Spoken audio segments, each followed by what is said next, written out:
Impôts et justice sociale, le podcast francophone du réseau Tax Justice Network. Bienvenue sur Impôts et justice sociale, le podcast qui vous parle en français de la justice fiscale en Afrique et dans le monde. Je m'appelle Idriss Lynch. À la une ce mois. La thématique de ce mois porte sur la compétition fiscale entre les pays. Est-ce qu'elle est bénéfique ? Quels sont les risques associés à ces pratiques pour les pays africains notamment ? Nous écouterons les avis des citoyennes et citoyens ordinaires sur ce sujet. Le thème fera aussi l'objet de notre reportage du mois réalisé par Béatrice Kazé et qui nous parlera des compétitions fiscales et de leurs implications. L'invité du jour, c'est avec Jean Balambala, coordonnateur du CRADEC, une ONG camerounaise, membre du réseau Tax Justice Network Africa, qui nous parlera de la manière dont la société civile aborde ce sujet avec les gouvernements. Enfin, la page internationale avec un tour d'horizon de la justice fiscale en Afrique et dans le monde. C'était là les thèmes du jour. Je rappelle que notre programme est disponible en écoute sur plusieurs radios d'Afrique francophone, mais aussi sur notre page web www.impotsocial.libsyn.com, Libsyn avec un Y entre le S et le N. Mais aussi, vous pouvez l'écouter sur notre page YouTube www.impotsetjusticesocial.com. Voilà, à très bientôt pour la suite.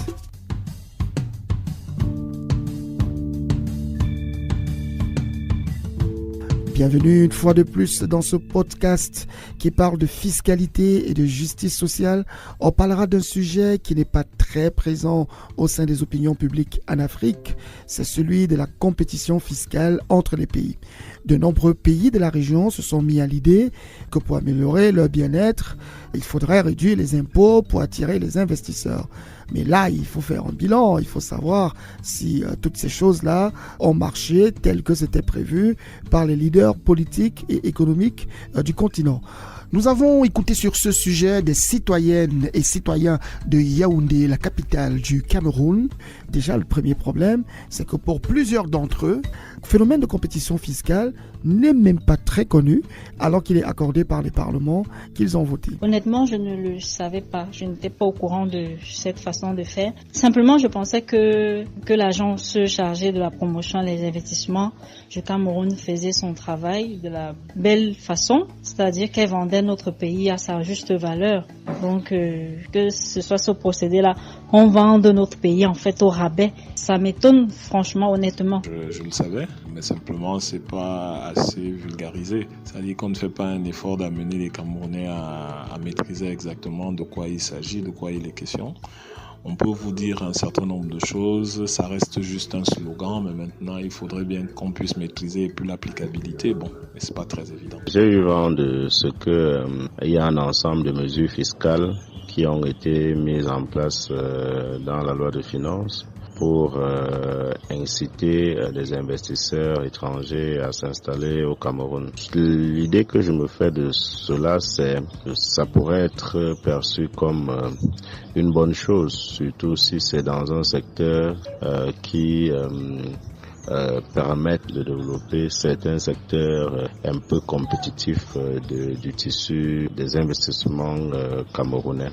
Maintenant, si ces avantages concernent les secteurs où nos investisseurs camerounais sont engagés et arrivent à avoir quelques résultats importants, je pense que ce serait une très mauvaise chose parce qu'on créera une mauvaise concurrence, une concurrence qui tendra réellement à tuer notre petit tissu industriel local. Ah voilà, non seulement ils ne sont pas toujours très bien informés du type de compétition fiscale dans lequel leurs dirigeants les engagent, mais en plus, pour plusieurs d'entre eux, qui ont souvent eu à se pencher sur le processus. Accorder des avantages fiscaux à des investisseurs étrangers ne marche pas vraiment. En tous les cas, ils ne le ressentent pas d'une façon particulière. Écoutons ces interventions. Cet avantage devrait être orienté vers les nationaux. Nous ne pouvons pas donner des avantages aux étrangers alors que notre tissu industriel est embryonnaire, alors que notre tissu industriel n'existe presque pas. Moi, j'ai l'impression que c'est une autoflagellation, voire une autophagie. Nous sommes en train de détruire notre propre tissu industriel en procédant de cette façon-là. Et donc, je prie les autorités de revoir ce système. Ces avantages ne devraient pas être accordés aux étrangers. Au contraire, les nationaux devraient être motivés à avoir de l'emploi, puisque l'étranger n'a pour seule intention que de faire des bénéfices. Alors que les ressortissants nationaux devraient tout d'abord créer un emploi, s'installer profondément et créer la richesse qui restera dans le pays. Donc si nous pensons un temps soit peu à ce pays, il est ultra important que de telles idées soient bannies, annihilées et que les autorités revoient leur copie. Il est absolument indécent de penser que des gens viendront sur le dos des pauvres Camerounais prendre de l'argent et rapatrier tout cet argent. Et qu'allons-nous donc faire pour avoir notre propre richesse? Importer encore une fois de chez eux, en leur donnant les devises. Il est en effet difficile de trouver des exemples de réussite des pays qui ont eu pour principale stratégie les exonérations fiscales en Afrique. De nombreux pays ont dû se mettre récemment sous programme avec le Fonds monétaire international pour essayer de sortir d'une nouvelle spirale d'endettement parce qu'ils ne parviennent pas à mobiliser suffisamment de ressources fiscales en interne. Alors, quelles sont les conséquences réelles de ce phénomène de guerre ou de compétition fiscale? C'est l'objet de ce reportage que nous a réalisé Béatrice Kazé. Le reportage. La concurrence fiscale, plus précisément connue sous le nom de guerre fiscale, est le processus par lequel des pays, des États ou même des villes utilisent des allègements fiscaux et des subventions pour attirer des investissements ou de l'argent chaud. Face aux pressions concurrentielles, ils ont réduit les impôts des particuliers fortunés ou des entreprises, puis compensé en augmentant les impôts des couches les plus pauvres de la société. L'inégalité augmente. Au niveau mondial, ce processus est une course vers le bas et à terme, il ne fonctionne pas du tout. Ses conséquences demeurent négatives, surtout pour les pays fragiles qui ont du mal à collecter de la ressource fiscale. En plus de renforcer les inégalités, la compétition fiscale érode la démocratie, subventionne la recherche de rentes improductives, supprime des emplois en subventionnant le capital au détriment de la main-d'œuvre et réduit la croissance économique. La guerre fiscale frappe donc tous les pays, mais elle frappe particulièrement les pays en développement. Au sein des opinions publiques en Afrique, ils sont nombreux ceux qui contestent cette façon de faire. Guy Emadeu est agent de la fonction publique camerounaise. Cet avantage devrait être orienté vers les nationaux. Nous ne pouvons pas donner des avantages aux étrangers alors que notre tissu industriel est embryonnaire, alors que notre tissu industriel n'existe presque pas. Moi, j'ai l'impression que c'est une autoflagellation, voire une autophagie. Nous sommes en train de détruire notre propre tissu industriel en procédant de cette façon-là. Et donc, je prie les autorités de revoir ce système. Ces avantages ne devraient pas être accordés aux étrangers. Au contraire, les nationaux devraient être motivés à avoir de l'emploi, puisque l'étranger n'a pour seule intention que de faire des bénéfices. Alors que les ressortissants nationaux devraient tout d'abord créer un emploi, s'installer profondément et créer la richesse qui restera dans le pays. Donc si nous pensons un temps soit peu à ce pays, il est ultra important que de telles idées soient bannies, annihilées et que les autorités revoient leur copie. Il est absolument indécent de penser que des gens viendront sur le dos des pauvres Camerounais prendre de l'argent et rapatrier tout cet argent. Et qu'allons-nous donc faire pour avoir notre propre richesse? Importer encore une fois de chez eux, en leur donnant les devises. Je pense que c'est assez indécent. Bien au-delà de la destruction du tissu productif local, certains experts soulèvent l'existence de risques plus graves et qu'on ne perçoit pas toujours. C'est un point de vue défendu par le professeur Honespi Gawi, titulaire d'un PhD en économie. Il donnait son avis lors de la 5e conférence sur les flux financiers illicites et les impôts organisée en partenariat avec Tax Justice Network et qui s'était déroulée début octobre 2017 à Nairobi au Kenya. Logiquement, les impôts sont prélevés pour améliorer les infrastructures. Bien sûr, il y a aussi une part du débat qui a soulevé le fait que les incitations fiscales sont trop généreuses, c'est-à-dire que des pays ont souvent offert des exonérations fiscales trop généreuses. C'est dans ce contexte qu'ils compètent entre eux. Une fois de plus, à la fin de la journée, les incitations fiscales signifient que de l'argent qui devrait se retrouver dans les coffres publics s'enfuit. Et bien sûr, la conséquence, c'est que cela réduit la possibilité du gouvernement ou de l'État à offrir des biens et services à ses populations, notamment l'eau, l'électricité, la santé et la sécurité. L'idée aussi selon laquelle faire de la compétition fiscale attire plus d'investisseurs n'est pas toujours vérifiée dans l'absolu. Tax Justice Network a produit un rapport sur cette question. En tant qu'homme d'affaires, je n'ai jamais pris de décision d'investissement basée sur le code des impôts. Si vous donnez de l'argent, je le prendrai. Si vous voulez me donner des incitations pour quelque chose que je vais faire de toute façon, je le prendrai. Mais les hommes d'affaires ne font pas les choses à cause des incitations, a déclaré une fois Paul O'Neill, ancien président d'Alcoa, entreprise américaine 3e plus grand producteur d'aluminium au monde. Une position que partage aussi notre professeur d'économie. Je suis la question de savoir comment et quand les incitations fiscales attirent les investisseurs mérite d'être posée elle aussi. Les investisseurs eux-mêmes vous disent, les exonérations pourraient, c'est le mot qu'ils utilisent, pourraient être importantes. Mais elles ne sont pas la clé à l'investissement, elles ne sont pas la première chose qui convainc une entreprise qui veut prendre la décision d'investir et de rester. Un autre point marquant sur la compétition fiscale, c'est qu'elle fait perdre aux pays qui s'y livrent leur souveraineté en matière de décision sur la fiscalité. Ce problème touche même les pays qui sont encore plus développés. John Christensen, le directeur du réseau Tax Justice Network, a expliqué cela lors d'une interview. La façon avec laquelle des pays comme le Royaume-Uni, le Luxembourg et l'Irlande se livrent à une compétition fiscale affaiblit la souveraineté nationale des autres pays de l'Union européenne. Cela parce qu'ils créent délibérément un cadre de politique qui produit un mauvais effet sur la capacité des autres pays à imposer des taxes aux entreprises multinationales. En Afrique, on oppose rapidement au gouvernement l'inefficacité visible de cette compétition fiscale. Les populations attendent toujours de voir des résultats concrets, mais en lieu et place, elles doivent encore vivre le chômage et un faible niveau d'infrastructures sociales et économiques.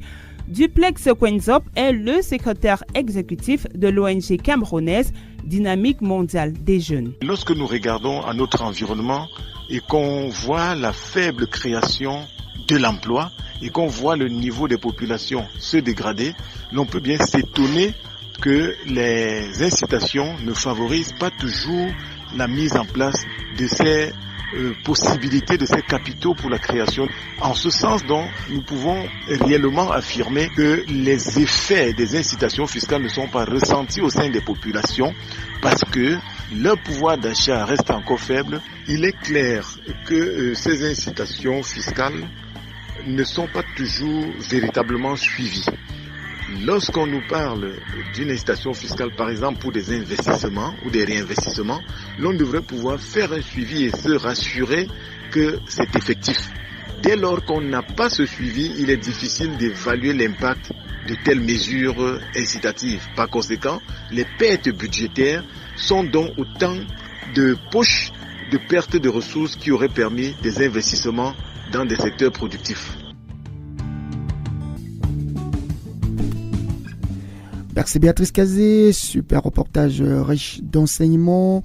Mais nous avons voulu creuser davantage, nous avons invité quelqu'un avec lequel on discutera de l'action de la société civile sur les gouvernements en Afrique afin de mettre en place une plus grande prise de conscience contre la guerre fiscale et contre cette pratique qui consiste à penser qu'on peut attirer beaucoup d'investisseurs alors que visiblement ça marche pas du tout. L'invité du jour.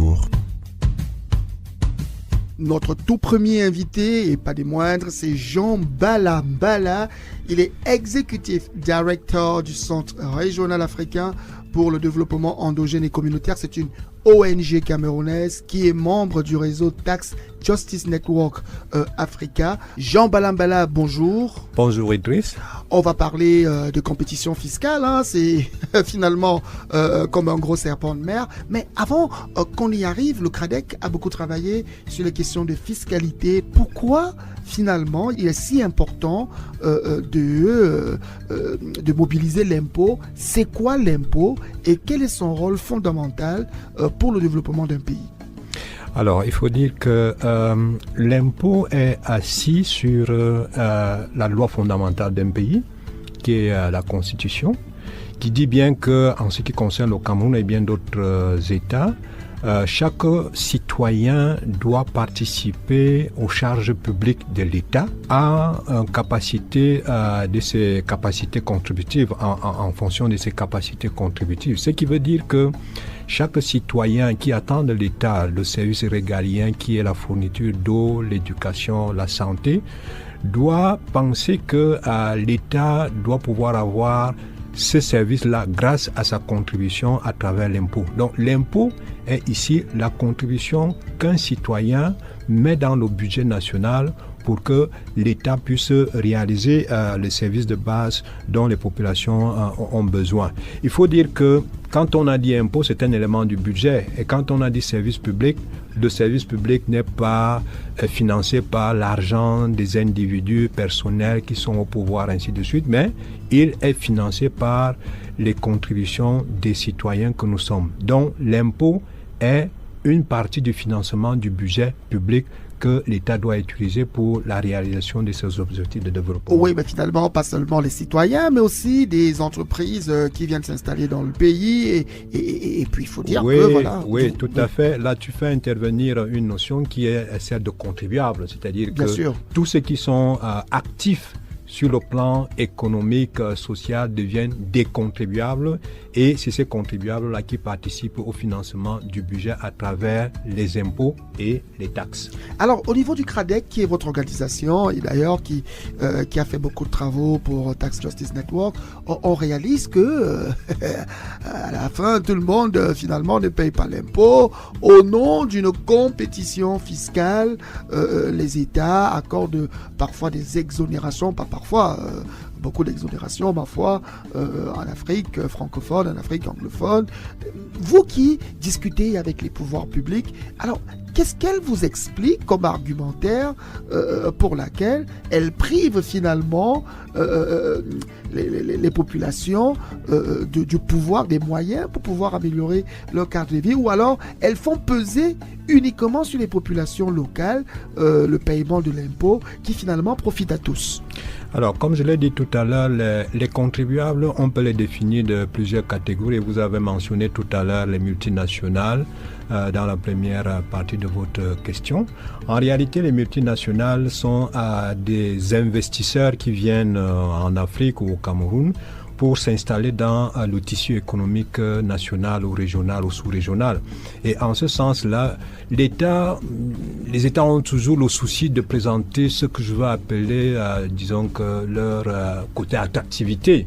C'est-à-dire que lorsqu'une multinationale doit venir au Cameroun, il faudrait que l'État présente un certain nombre d'aspects qui favorisent l'installation, l'exploitation et le fonctionnement de cette entreprise-là. Bon, maintenant, il arrive qu'il y ait des choses telles que vous les avez évoquées, des exonérations, c'est-à-dire que l'État va accepter perdre de l'argent parce qu'une entreprise va venir exploiter son sous-sol ou bien les ressources agricoles ou bien les ressources maritimes. Et dans ce sens-là, l'État va présenter un certain nombre d'éventails qui sont des facilités que l'on va appeler sur le plan fiscal des exonérations fiscales.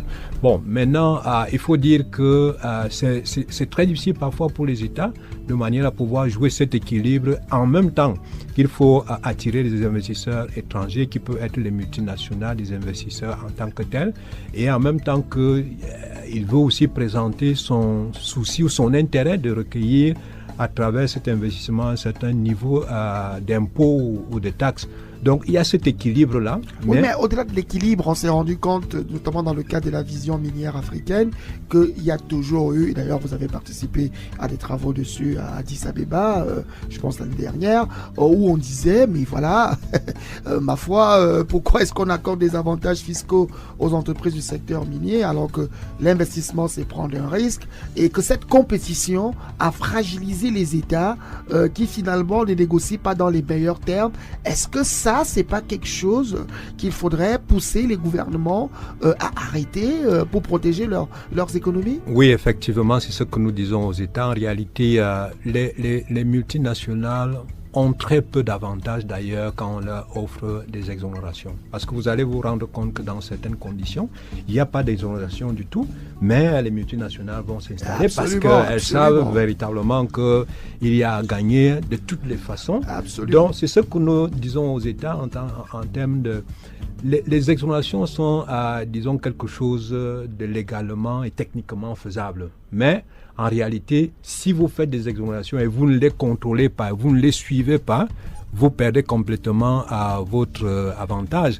Donc, nous conseillons aux États en leur disant que oui, il y a des exonérations, mais il ne faut pas les donner pour autant que ça ne sert à rien, parce que parfois vous vous rendez compte que vous donnez des exonérations, mais au bout du compte, c'est les entreprises qui gagnent plus que l'État, les recettes de l'État ou selon les derniers rapports, l'Afrique de l'Est, la zone Afrique de l'Est, Kenya, Burundi, Ouganda, ils ont perdu 2 milliards de dollars par an en raison de la guerre fiscale. En même temps, c'est des pays qui empruntent énormément. Le Kenya aujourd'hui est au bord de l'asphyxie de sa dette publique.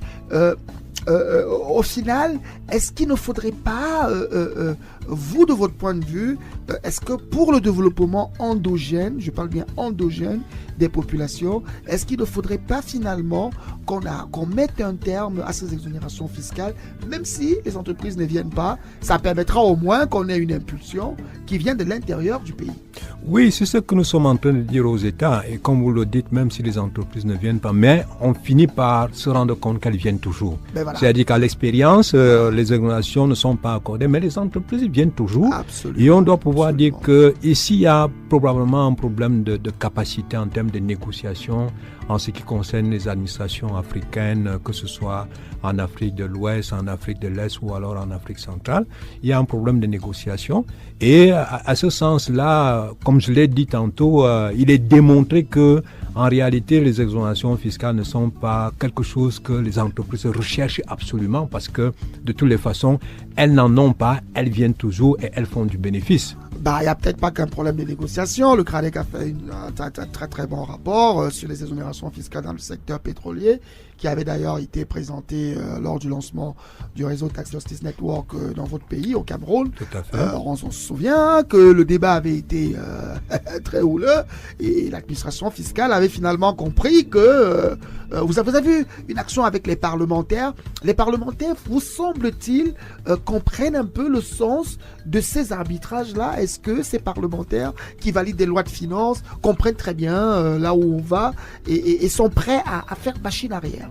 Oui, disons que les parlementaires le comprennent, mais nous avons un problème au niveau de la gouvernance nationale qui fait en sorte que très souvent, et comme je l'ai évoqué tout à l'heure, l'exécutif qui est, par exemple, les ministères en charge des négociations de ces choses-là, parfois n'ont pas toujours, je vais dire, cette ouverture de comprendre le plaidoyer que nous sommes en train de faire au niveau de la société civile, allant dans le sens de dire aux investisseurs que oui, bon, vous êtes venus, mais nous vous rassurons que vous pouvez faire un certain nombre de choses ici, et voilà un certain niveau de facilité que nous pouvons vous accorder. Au niveau des parlementaires, ils peuvent le comprendre, mais comme généralement, vous savez, le rapport de force au niveau de notre gouvernance est toujours défavorable au niveau des parlementaires parce que l'exécutif, les ministères régentent particulièrement tout à leur niveau. Ça fait en sorte que même des plaidoyers qui ont un effet auprès des parlementaires, lorsqu'ils arrivent à être développés ou alors à être présentés au niveau des administrations qui sont en charge de ces questions au niveau de l'exécutif, il y a très peu qui est retenu en rapport de résultats de recherche que nous avons développés, du plaidoyer que nous avons fait. Et je ne vais pas vous le cacher, vous savez très souvent les multinationales, quand elles viennent, elles ont un rapport de force aussi au niveau financier qui fait en sorte que très souvent, bon, il y a pas mal de choses qui nous échappent. Mais dans tous les cas, il y a un pays où on a assisté à quelque chose qui a bougé, le Kenya. Le Kenya a pris une mesure qui désormais n'accordera plus d'incitation fiscale. Est-ce que c'est une lueur d'espoir? Est-ce que les autres pays africains, notamment d'Afrique francophone, riches en pétrole, en ressources minières, est-ce qu'elles peuvent suivre cette voie? Oui, sans aucune faille? Nous avons un avantage au niveau de l'Afrique de l'Est qui se situe au fait que l'Afrique de l'Est s'est engagée dans une harmonisation de leur politique, j'allais dire fiscale et minière particulièrement. Ouais. Ça fait en sorte que vous avez ce début-là parce que c'est un effort conjugué sur l'ensemble de la région de l'Afrique de l'Est, de l'Afrique australe. Maintenant, en Afrique centrale et francophone particulièrement, nous avons encore beaucoup de chemin à faire par rapport à ça parce que, disons, la législation communautaire reste encore à développer. Ce qui est déjà fait au niveau de l'Afrique de l'Ouest avec cette histoire de, vous avez évoqué la compétition fiscale, la course vers le bas, où les États se sont rendus compte de manière unanime qu'ils étaient en train de perdre, mais en Afrique de l'Est, en Afrique centrale, je veux dire, il y a encore un effort à faire dans ce sens, où les États doivent comprendre que, bien évidemment, elles doivent harmoniser leur politique communautaire en matière fiscale et en matière sectorielle telle que les mines.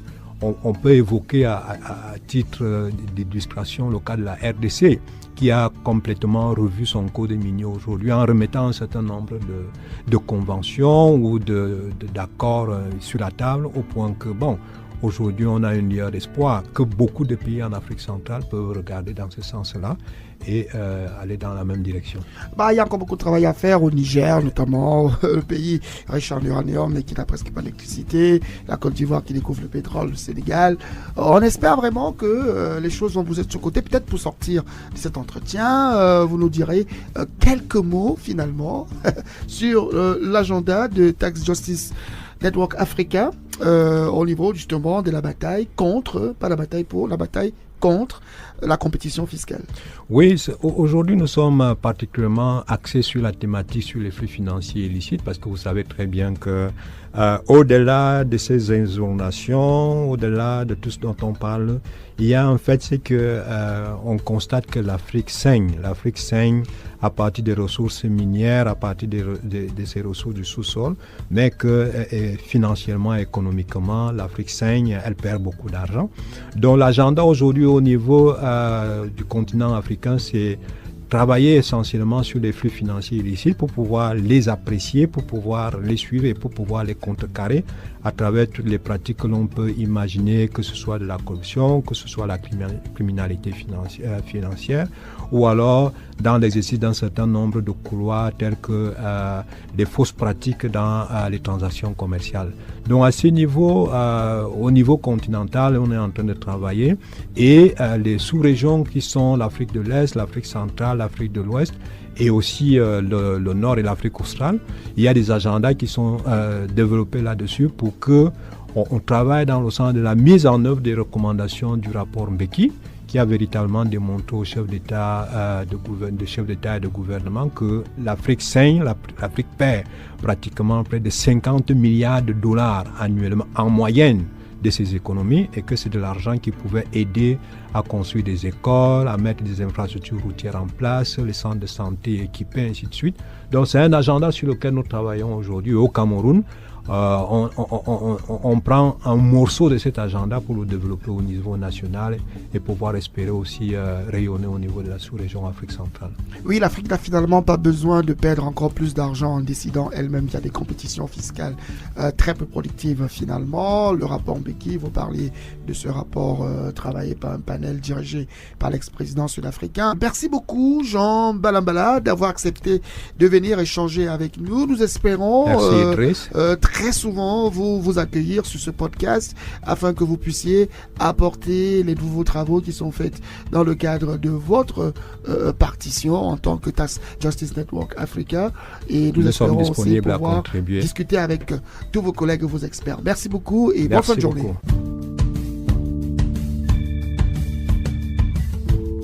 L'actualité internationale. International, dans un récent article publié sur sa page internet, l'ONG Tax Justice Network nous apprend qu'une entreprise américaine sur 9 ne respecte pas la loi sur la transparence fiscale. Une information majeure lorsqu'on sait que la diplomatie américaine met en avant la gouvernance d'entreprise comme argument pour négocier des contrats dans des pays, notamment africains. 8,3 milliards de dollars perdus en 10 ans, c'est la principale information qui a été retenue par le journal nigérian Premium Times à la suite de la sortie du récent rapport du Global Finance Integrity.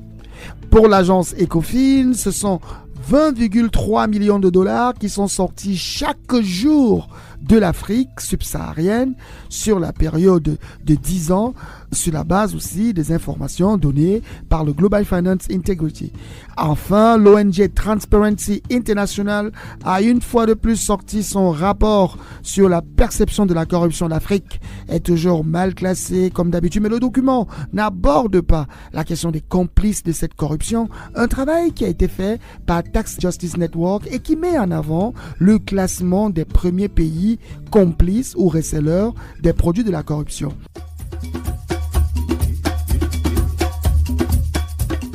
Nous sommes arrivés au terme de cette édition. Je rappelle une fois de plus que votre programme est disponible sur plusieurs radios des pays d'Afrique francophone, mais aussi vous pouvez l'écouter directement sur la page web et le flux RSS www.impotsocial avec E à la fin .libsyn.com, impotsocial.libsyn.com, mais aussi sur notre page YouTube www.impotetjusticesocial.com.